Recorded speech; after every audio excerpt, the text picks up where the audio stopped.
ఇంత రాత్రి అయింది, నిద్రపోకుండా ఈడేం చేస్తున్నావునా? మా వైఎస్ఆర్ కొడుకు వస్తున్నాడంట, ఆయన కోసం ఎదురు చూస్తున్నా అన్నా. కాదన్నా, మీ వైఎస్ఆర్ కొడుకు వచ్చి నీ ముందు నిల్చున్నా నీకు కనపడదు కదనా? అన్నా, నాకు ఆయన కనపడకపోయినా నేను ఆయనకి కనపడతా కదన్నా.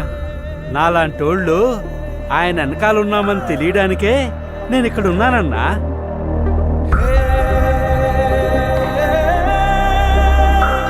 తండ్రి పోయాడనుకుంటే కొడుకొచ్చాడు.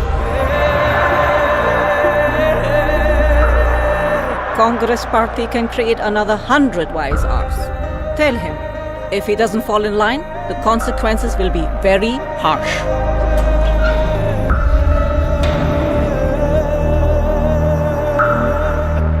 ఉన్నదంతా పోయినా పర్వాలేదు అని తెగించిన జగన్ లాంటోడితో యుద్ధం చేయడం మనకే నష్టం మేడం.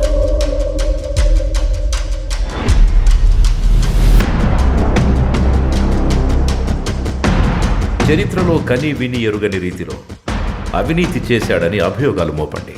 1,00,000 కోట్లని 1,00,000 సార్లు చెప్పించండి. ఒక అబద్ధాన్ని నిజం చెయ్యాలంటే అది మీడియాకి మాత్రమే సాధ్యం. If we can't defeat him,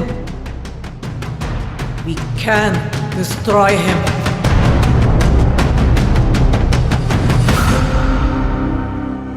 చరిత్ర నన్ను గుర్తుపెట్టుకుంటుందో లేదో నాకు అనవసరం అన్నా, కానీ ఒకవేళ గుర్తుపెట్టుకుంటే తండ్రి కోసం ఇచ్చిన మాట తప్పని కొడుకుగా మీరన్నా ఆ చరిత్ర గుర్తుపెట్టుకుంటే చాలన్నా.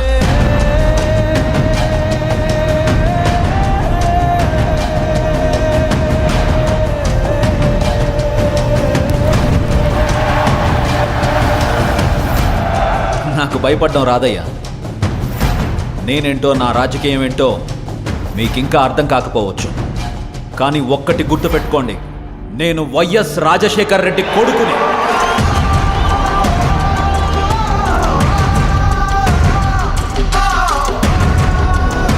నా రాజకీయ ప్రత్యర్థినైనా శత్రువునైనా ఓడించాలనుకుంటానే కానీ మీ నాయకుడిలాగా వాళ్ళ నాశనం కోరుకోనయ్యా.